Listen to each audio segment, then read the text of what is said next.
Alrighty, so excuse me, we have a 2017 Porsche Macan S, so 6-cylinder twin turbo, 3-liter, and this vehicle continues to go through a painful process of what I call the second to first gear hard shift. So as you're slowing down, you're coming up on a stoplight. If you have a rolling stop and it turns green and you go to take off, it gives you a slam. If you pull up to the light slowly, it stays in second gear and it'll do this bang, and it feels like you get rear-ended. So everyone on the internet talks about putting it in sport mode. You can also do off-road. Off-road, of course, makes your front to rear transfer case bind a little more, or give you more traction to the, I think it's the front tires. So it's normally rear and then it adds traction to the front. The problem with this, I think it's a little extra wear on your drivetrain. You don't want to be driving on the highway. Porsche actually keeps you from turning on off-road while you're driving down the highway, because it adds, in my opinion, probably more wear to the moving components, because you've got more interference, and locking it in, to me, in my mind, is like having it in a Jeep, locked axles, and you're driving down the highway.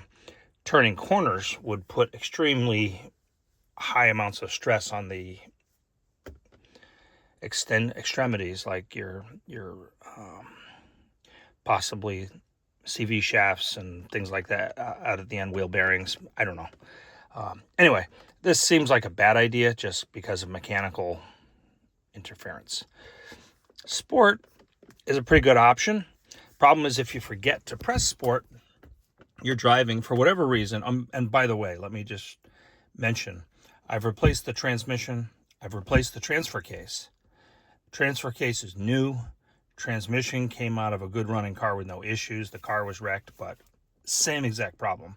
Yes, I did keep the valve body that I bought. So I bought an aftermarket or a rebuilt valve body mechatronics unit, and I pulled the TCM, the transmission control module, from my original car, put it into plug and play right into the new valve body. And then when I got the new transmission, I put the mechatronic unit and the valve and the TCU into the new transmission.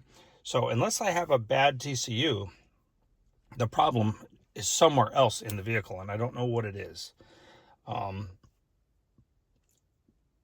Immediately upon starting up, it seems good. Half hour to 45 minutes in, excuse me, into driving, it gets really bad. Long road trips, things like that on the highway, I swear I feel a boom every once in a while on the highway when I go to step on the gas, brake to gas, like switching pedals. Sometimes you'll feel a boom, but it's not horrible.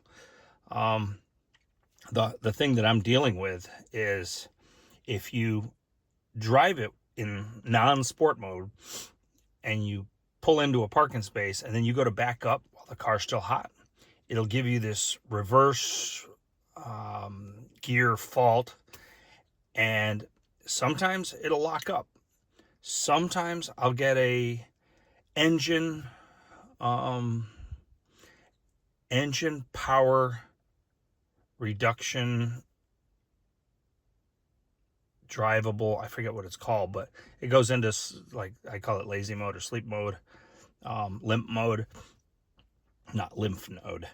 And so as you're driving, you can only get up to about 20 miles an hour, and you can only get about 1,500 RPM. It's really annoying. So you got to pull out your computer, which any good Macan owner has, your Foxwell or your, I don't know what the other one is. I've got that one too, the little black one with the, I think I'm on a level 2. It's not the Pee-wee though. Anyway, so you got to plug it in, clear the alarm, and you're good.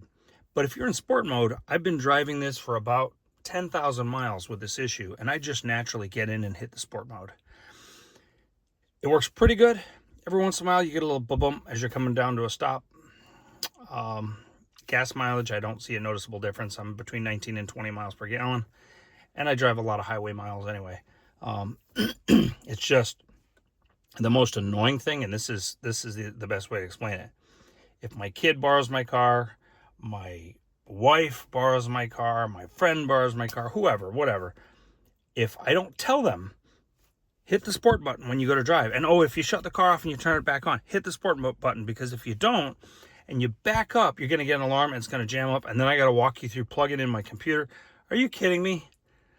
And the chances of somebody borrowing my car is slim, but it's just annoying to have to explain that and worry that you're going to have to walk them through a disaster. Not to mention, if you forget, I get up in the morning, drink my coffee, start driving, and if I look down and I realize I forgot to hit sport mode, I hit it, of course, but at some point, you may go to pull into a parking space or stop at a light, and you go to drive, and it'll go into the gearbox shuffle there. Just annoying. And again, sometimes you'll get the engine fault. I've never had the engine fault come on while it's in sport mode. So what I'm going to do today is I have a little bit of an idea, little invention that I'm going to install, and we're going to see if it works. So right now, the ignition is off, and I'm going to show you. I have sport mode is off, obviously, and the car is off. I'm going to turn on the ignition, not to start it, and you can see sport mode is not on. I can turn it on, turn it off, and the same with off-road on, off-road off. So when I come back, you're going to see what I've done. And by the way, let me just turn the steering wheel here, start the car. By the way, you can see sport mode works, sport mode off, and by the way, 146,000 miles, which is pretty high for a Macan, for a 17. But what I'm trying to show you is I don't have the chrono package. So yeah, you can pay for sport chrono, and you can see the sport button is working. Kicks up the RPM about 100, maybe 150.